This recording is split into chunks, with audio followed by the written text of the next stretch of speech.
ये समय था 1957 का। रसल परिवार ओहायो के एक छोटे से कस्बे नोकर स्टिक में रहने आए थे। इन्होंने पहाड़ के ऊपरी तरफ एक मकान किराए पर लिया। ये लोग लगभग 9 सालों तक उसी घर में रहे, लेकिन फिर भी वहाँ के लोगों ने इन्हें कभी नहीं अपनाया। शायद इसलिए क्योंकि वो किराए के मकान में रहते थे, या फिर एक कारण ये भी हो सकता है कि वो और लोगों से ऊपर की तरफ रहते थे। शायद इस वजह से वहाँ के लोग उनसे जलते हों। खैर, लोग उनके बारे में कुछ भी सोचें, लेकिन विलर्ड रसल का विश्वास गॉड के लिए कभी कम नहीं हुआ। उसने पास के ही जंगल में चर्च बना रखा था, जहाँ वो हर रोज प्रेयर करने आता और साथ ही अपने बेटे आर्विन को भी लाता। वो जब भी क्रॉस को देखता तो उसे जंग का वो मंजर याद आ जाता जो उसने 12 साल पहले अपनी आंखों से देखा था। जंग के दौरान उसने क्रॉस पे लटका अपना साथी मिलर देखा, जिसे जिंदा ही जला दिया गया था।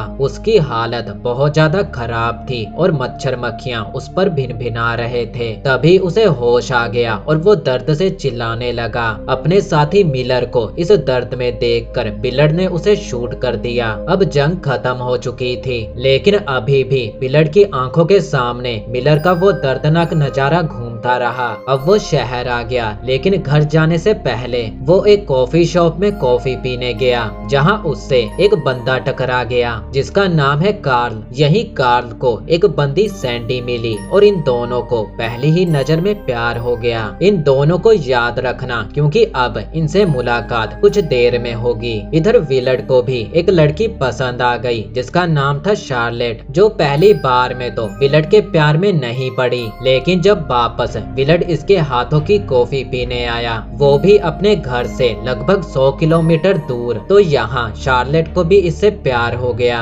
विलर्ड की माँ थी और उसका एक अंकल था जिसे विलर्ड ने गिफ्ट में एक गन दी, जो वो जर्मनी से लाया था। विलर्ड की माँ ने गॉड से प्रॉमिस किया था कि अगर वो जंग से जिंदा लौट आया तो वो विलर्ड की शादी हेलन से करेंगी। हेलन एक अनाथ लड़की थी। हेलन का इस दुनिया में कोई नहीं था सिवाय विलर्ड की माँ के, लेकिन विलर्ड को तो शार्लेट पसंद आ चुकी थी।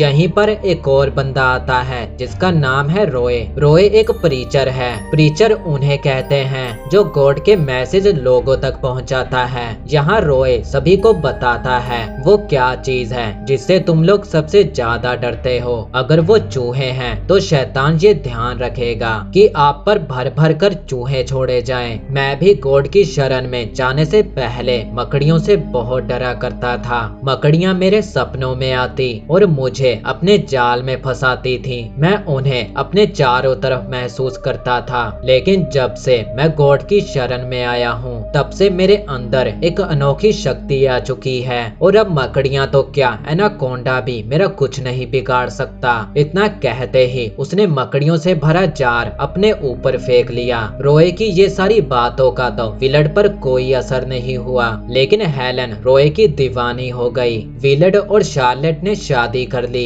और ये दोनों ओहायो के एक छोटे से कस्बे नोकर स्टिक में रहने आ गए, जहाँ से कहानी की शुरुआत हुई थी। इनके बेटे आर्विन का भी जन्म हो चुका था। ये लोग इसी उम्मीद में यहाँ आए थे कि एक दिन ये लोग इस घर को खरीद लेंगे और इसलिए विलर्ड दिन रात मेहनत करने लगा। अब विलर्ड एक पति के साथ बाप भी बन चुका था, तो उसने फैसला किया कि वो दोबारा फिर से गॉड की प्रेयर करना शुरू करेगा। उसने जंग का वो मंजर देखने के बाद से आज तक गॉड की एक भी बार प्रेयर नहीं की थी, लेकिन अब उसे अंदर से लग रहा था कि अगर वो गॉड के सामने नहीं झुका तो उसके परिवार को नुकसान हो सकता है, क्योंकि विलर्ड का मानना था कि जब तक तुम गॉड की गुलामी करते रहोगे तब तक तुम बचे रहोगे, और जिस दिन से तुमने गुलामी करना छोड़ दिया उस दिन से तुम्हारा बुरा वक्त शुरू हो जाएगा।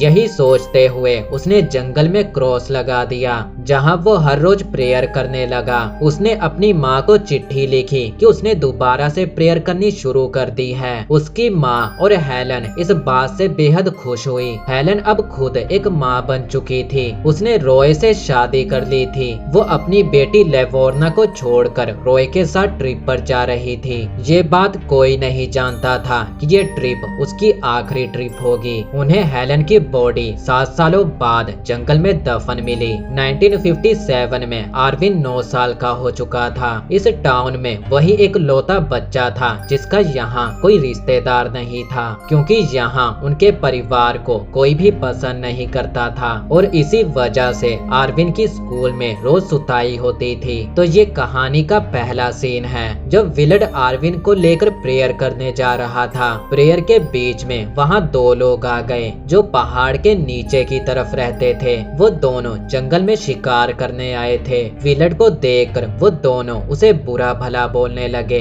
एक तो उसकी पत्नी के बारे में भी बुरा भला बोलने लगा। ये सुनकर भी विलड अपनी जगह से नहीं हिला, क्योंकि ये वक्त सिर्फ गॉड के लिए था। फिर अगले दिन विलड आर्विन और उसके डॉग जैक को लेकर नीचे टाउन की तरफ गया। उसने आर्विन को बड़े ध्यान से देखने को कहा। वो गाड़ी से निकला और बड़े गुस्से में उन बंदों की तरफ बढ़ने लगा जो कल उसकी पत्नी के बारे में उल्टा सीधा बोल रहे थे। उसने पहले तो एक को पकड़ा और उसे मार मार कर उसका हलवा बना दिया। एक पल के लिए तो लगा विलड उसे जान से मार देगा, लेकिन फिर वो उसे छोड़कर दूसरे बंदे की तरफ गया और उसे मार मार कर उसका भरता बना दिया। दिन दहाड़े लोगों को पीटने के बाद वो वापस अपनी कार में आ गया। उसने आर्विन से कहा कि जो मैंने इन लोगों के साथ किया है वही तुम्हें उन लोगों के साथ करना है जो तुम पर हाथ उठाने की गलती करते हैं। बस तुम्हें ऐसा करने से पहले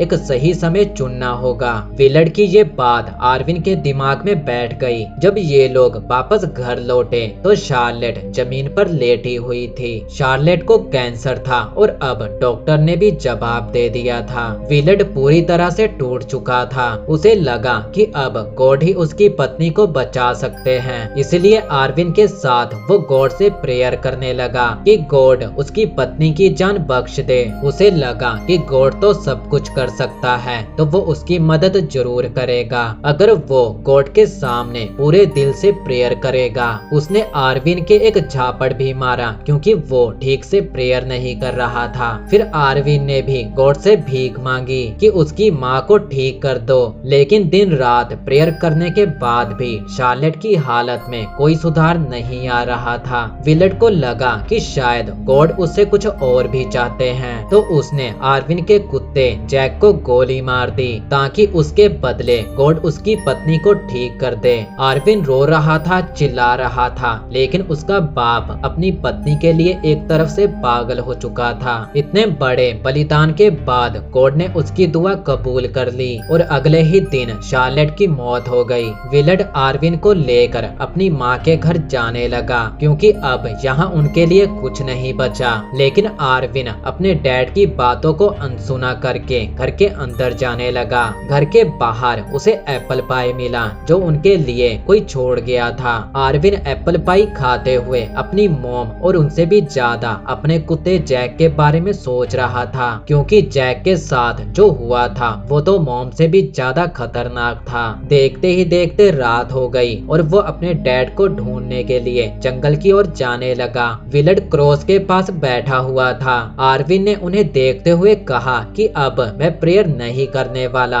अब तो बिल्कुल भी नहीं करूंगा। आर्विन ने देखा कि उसके डैड तो मर चुके हैं। आज के दिन ही उसकी माँ की मौत हुई और आज ही के दिन उसके डैड ने भी सुसाइड कर लिया। पास ही में एक पुलिस ऑफिसर ली पूरे मन से अपनी ड्यूटी कर रहा था। ली की बहन है सैंडी, जिसे कहानी की शुरुआत में हमने देखा था। तो ली आर्विन के पास आया और उससे पूछने लगा कि ये खून तुम्हारे मुंह पर कैसे लगा, लेकिन वो खून नहीं, सिर्फ एप्पल पाई था। इसके बाद आर्विन उसे लेकर जंगल में गया, जहाँ ली ने देखा कि क्रॉस पर एक लाश लटकी हुई है जिस पर दुनिया भर के मक्खी मच्छर भिनभिना रहे थे। ये लाश किसी और की नहीं बल्कि जैक की थी। कुत्ते के साथ इतना बुरा हुआ सिर्फ इसलिए कि गॉड को ये बहुत पसंद आएगा।